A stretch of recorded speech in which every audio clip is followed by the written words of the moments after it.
Welcome to Pure Nonfiction, the podcast interviewing documentary filmmakers. I'm Tom Powers, the documentary programmer for the Toronto International Film Festival and the artistic director of Doc NYC.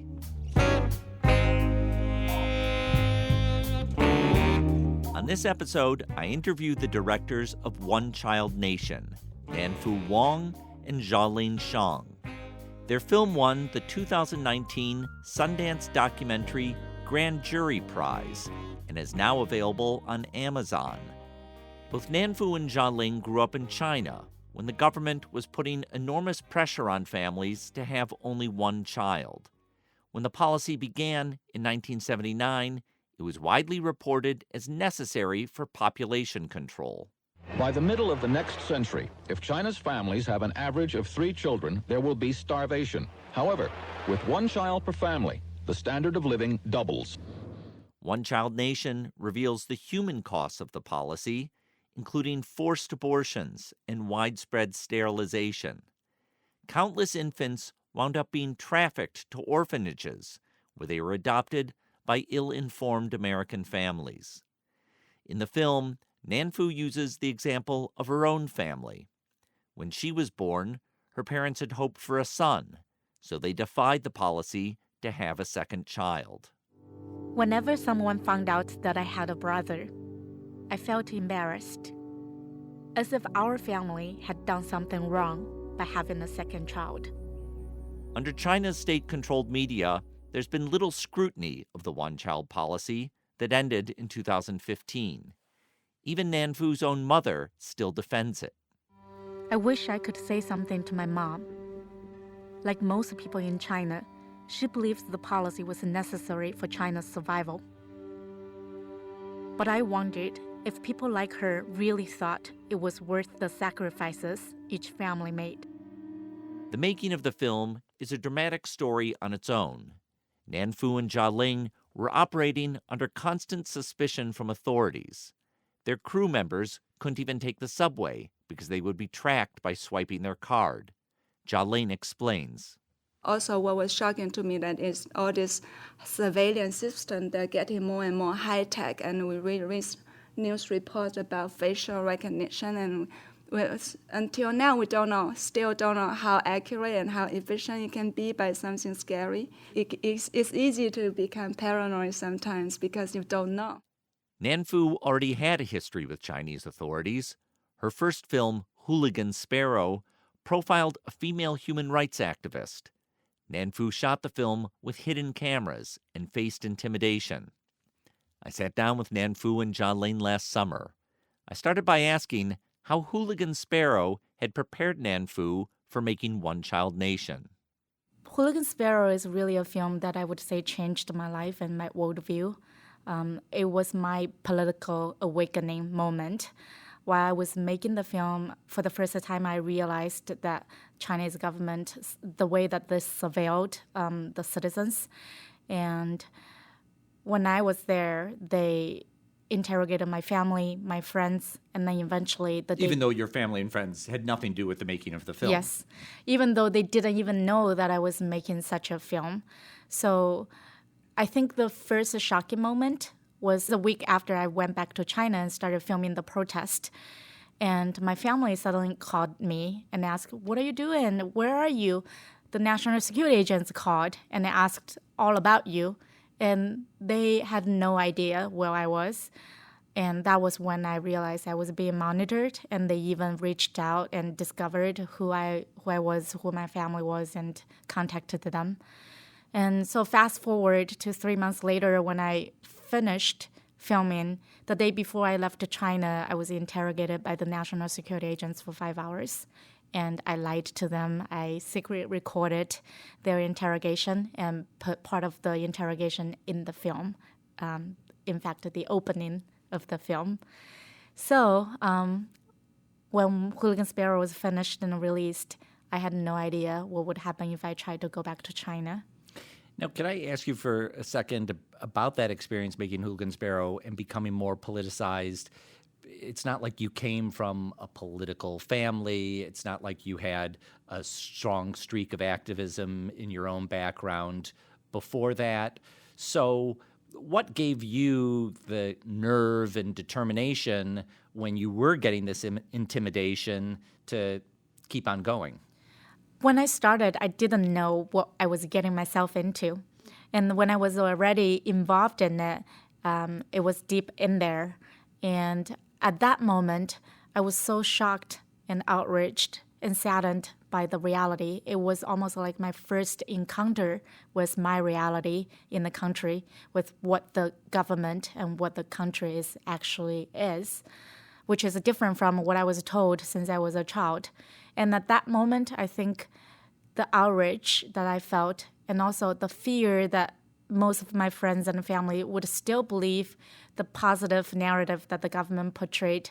And if I didn't show the world what I've witnessed, the story would never be told.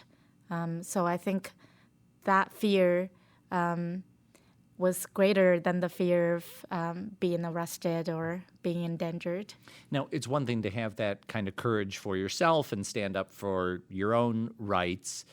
It can feel different when your family is being intimidated, and I wonder how you kind of rectified that in your own mind, that you were taking chances that might not only implicate you, but could implicate your family. At the time, I also had a conversation with my family and asking, are you going to be okay? What do you think? And my family was really supportive, which surprised me. Of course, my mom had worried so much and told me, you shouldn't do this anymore, never get yourself into trouble. But I remember my uncle, who worked as an official, actually told me how much he agreed with what I've discovered, believed what I'm doing is significant, and encouraged me to do it. So I think all of those at that time is really the responsibility of telling the story, and also all the subjects' lives. Some of them were in prison. Some of them were in really crucial circumstances. It was way more to consider than my own family, which they also kind of assured me they would be fine. And I didn't feel like I had a choice. Jialing, can you talk about how you first met Nan Fu? And I'm curious what your impressions were of her documentary Hooligan Sparrow as an outsider to that project.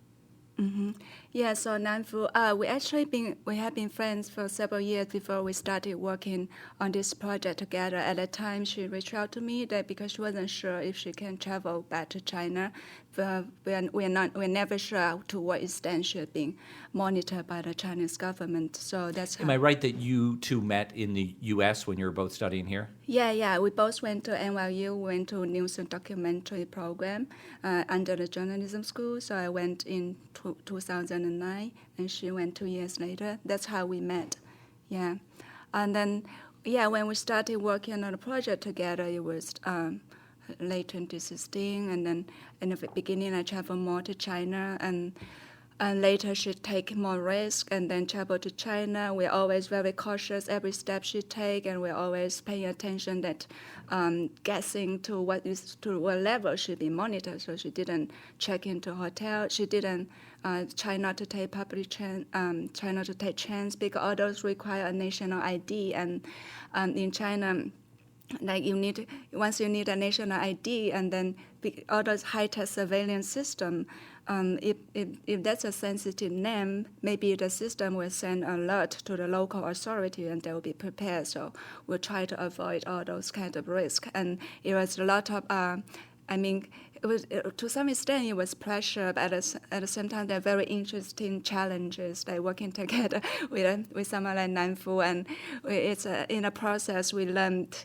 It's like we navigate through the surveillance system, and like it's just a very interesting challenge to have. And Nan Fu is one of the most courageous women I've ever known. And then sometimes she's afraid. She's worried that okay, what will happen? But always in the end, she would just go. Nan Fu, in the film One Child Nation, you describe as an illustration of the way boy children are preferenced in families, that contrary to the one-child policy, in your family, there were two kids. There were you and your younger brother. And when your father died, your younger brother, who's interviewed in the film, describes you having to go to work for the family so that your younger brother could focus on his school. Can you explain, like, how old were you when that happened, and what it was you had to do to go to work? I was 12 when my father died, and I started my first job when I was 16. And as ironically, because of the lack of education resources, I became a local elementary school teacher when I was 16. As the youngest teacher in the entire city, and I taught almost every subject that they needed. So I was really devastated because I had a dream to go into high school and college, and I wasn't able to. And every summer during the vacation, my middle school classmates, they would come back and they would tell me about the high school. And so from there, I became determined. I wanted to be like them, and I would take any means that I could. So I started reading books, and in China, they have a self-taught program. If you want to pass, if you want to get a equivalent of a bachelor degree in literature, for example, you would take 10 courses, and each course has 4 books, and then you read the list of the books and you take the exam, and if you pass it, you get an equivalent of a degree. So you don't have to go to school. You just read it yourself.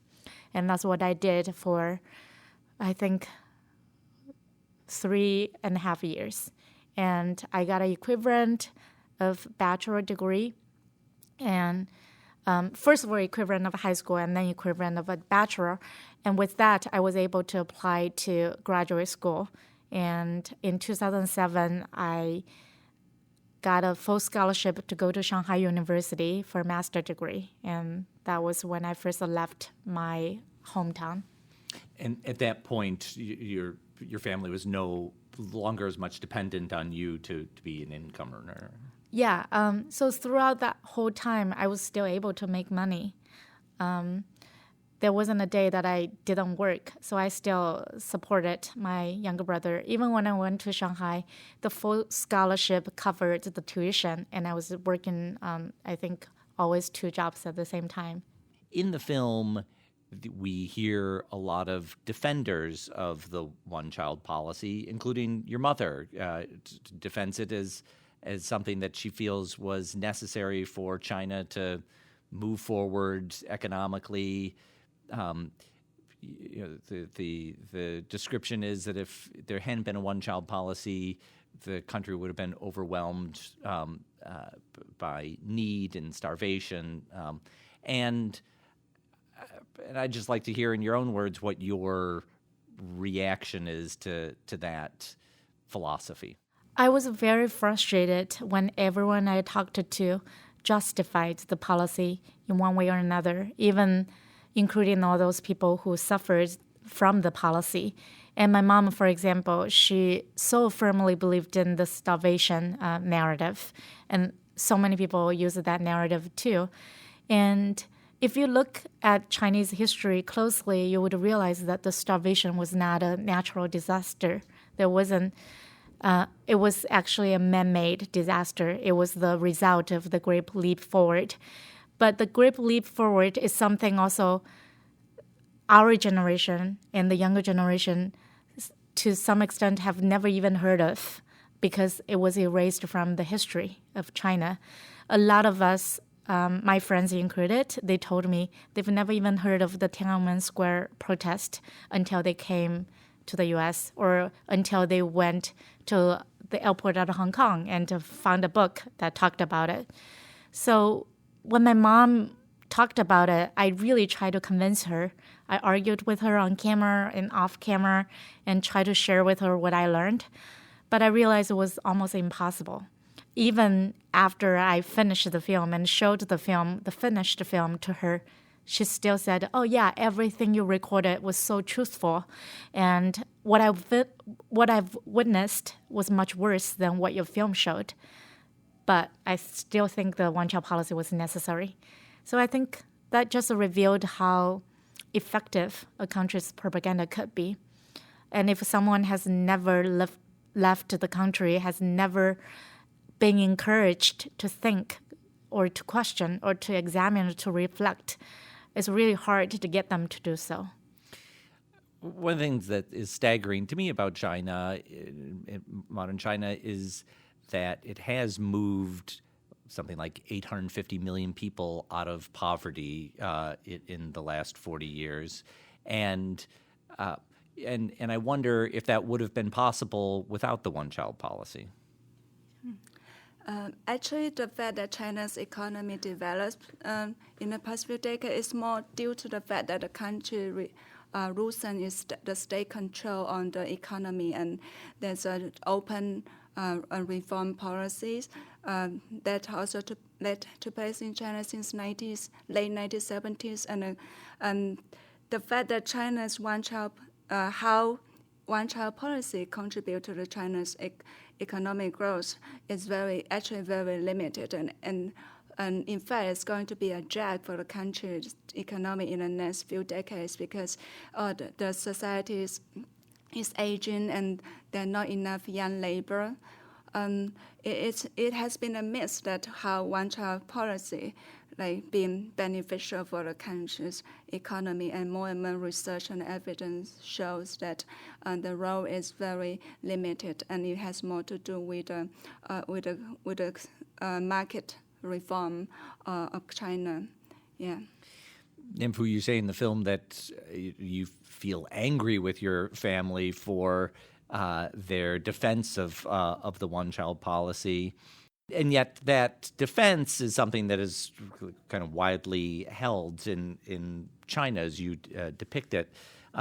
So I wonder if there is a tension you feel that you have this different perspective that you've gained from living outside the country, and now when you go back, you face a kind of clash of perspectives. Absolutely, every day on an everyday level, and sometimes it's really sad because all my friends, my closest friends that I had for 10 years, 15 years, now we suddenly have two different value systems, and they sometimes criticize me for doing the films that I did by saying you shouldn't have created a negative image of China showing those films internationally.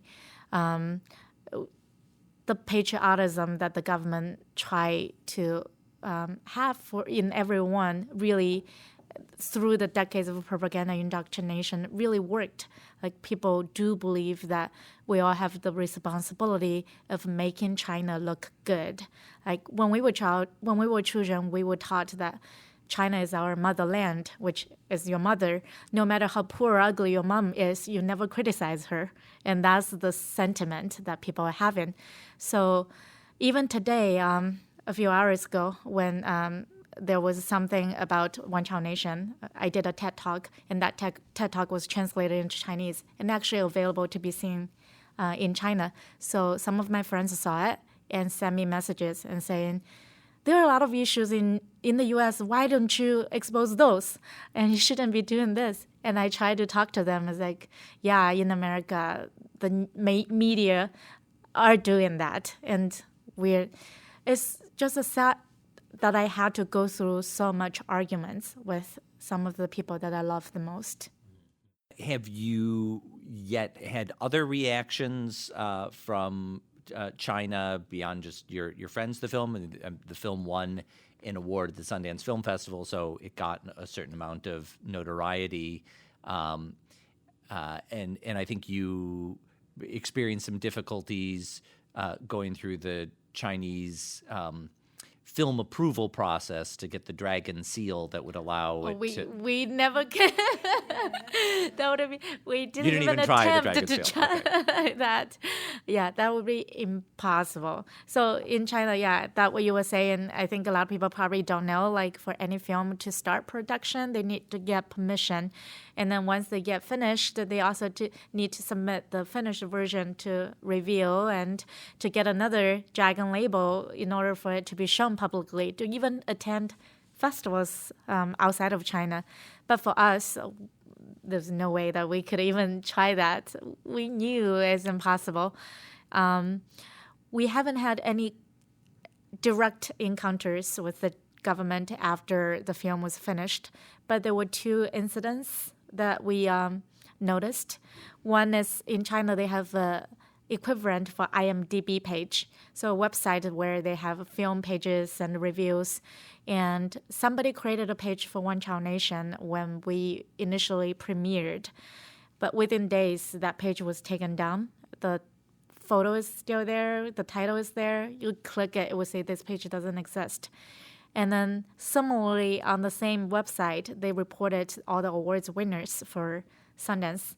They were Best Cinematography, Best Narrative, Best Editing, and a list of 20 awards winners. Only One Child Nation, the Grand Jury Prize winner, was taken out. Oh. They really made an effort. We talked about the kind of strong criticisms of China that your films have, this and Hooligan Sparrow. But are there ways in which you culturally, feel Chinese and take pride in being Chinese? Absolutely. I think no matter when, I am still Chinese. I am still a Chinese citizen, and even if one day I am not a Chinese citizen, I'm still Chinese. I think it's so part of me, the central identity of me is being Chinese. It shaped me to who I am. I think it's because the love that I have towards the country that I'm trying to keep doing the work and trying to show and what it is and trying to make it better in the way that I think I could. And in festival, I encounter a few Chinese. They also become upset simply because the film doesn't make China look good. And it took me such a long time to realize that the love of your country doesn't equal the love for your government. And we criticize because we care. And we want it because these people that we portray in our film, they don't have a voice in China.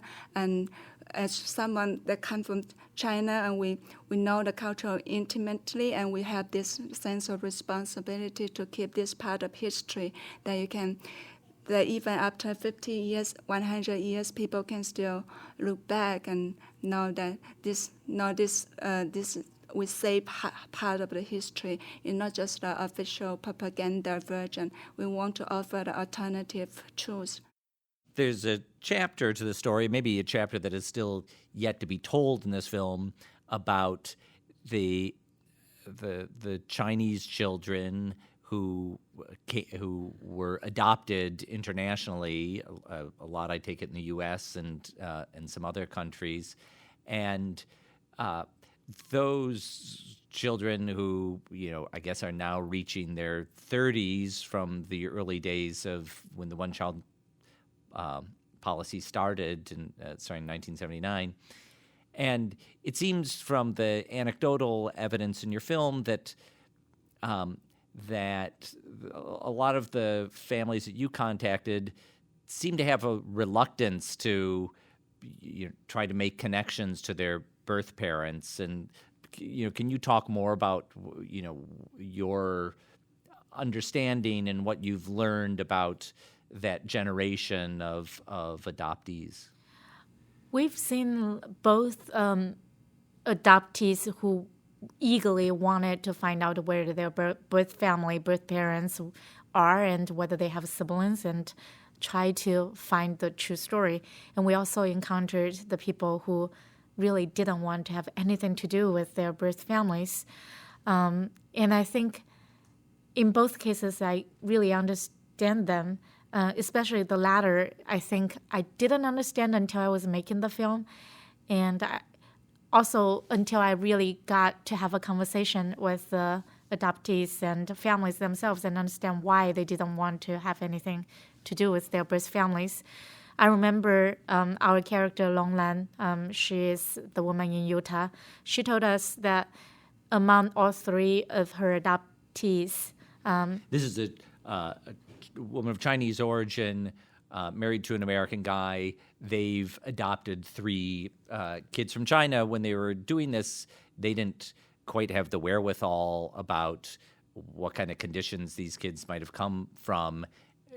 Only learned many years later that probably her children had been trafficked in some way to orphanages that were supplying an international demand. Yeah, that's right. So they spent a lot of years, a lot of effort trying to locate their daughter's birth family. And then eventually they did. One of the daughters found their birth family.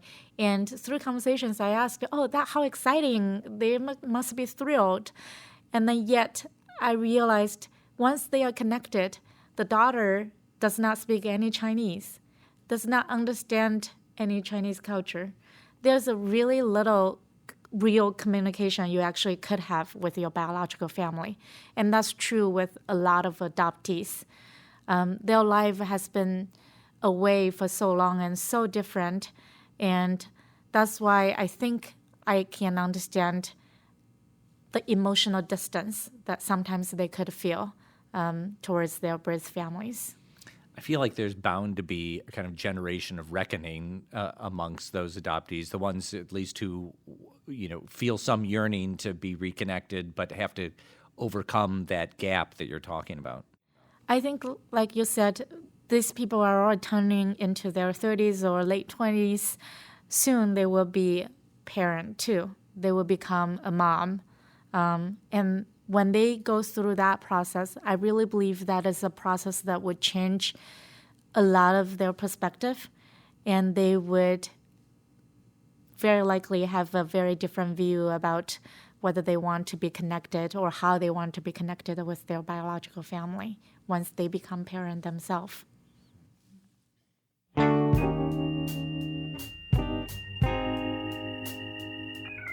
I want to thank Nanfu Wang and Xiaoling Shan for speaking with me. Their film One Child Nation is now streaming on Amazon. Nanfu's previous film Hooligan Sparrow is also on Amazon and other platforms. If you're in New York City, I invite you to join me for the Pure Nonfiction screening series at IFC Center. Every Tuesday night, we show a documentary followed by a conversation with the filmmakers. The winter season runs till the end of March, and the spring season will take place from mid-April to mid-June. For more information, go to purenonfiction.net. Thanks to our team. Series producer, Hannah Nordenswan, and web designer, Cross Strategy. Our theme music is composed by Andre Williams, and our executive producer is Rafaela Nehausen. I'm Tom Powers. You can follow me on Twitter at THOMPowers. You can read our show notes, learn about live events, and sign up for our newsletter at purenonfiction.net.